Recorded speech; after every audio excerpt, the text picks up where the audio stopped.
আচ্ছা, তো এই জায়গায় একটা প্রশ্ন করছে যে কার্বন মনোঅক্সাইডের বন্ধন ক্রম কত।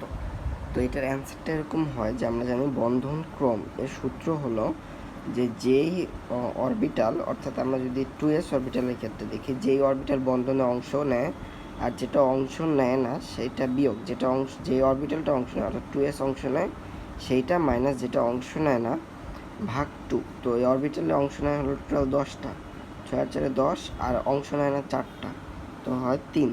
আর এখানে আমরা যদি একটু বন্ধনটা দেখি যে কার্বন আর অক্সিজেন ডাবল বন্ড হয় এবং অক্সিজেনের আমরা জানি যে শেষ কক্ষপথে 6টা ইলেকট্রন থাকে। তো 6টা থেকে 4টা ইলেকট্রন তো এই জায়গায় অলরেডি হয়ে গেছে, আর সরি 2টা ইলেকট্রন এই ডাবল বন্ডে গেছে, আর কার্বনে 2টা গেছে, তো 2টা ডাবল বন্ডে 4টা ইলেকট্রন খরচ হয়েছে।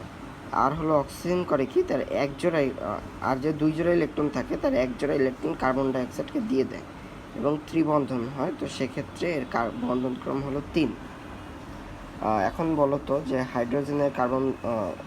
হাইড্রোজেন গ্যাস এর ক্ষেত্রে বন্ধন ক্রম কত হবে।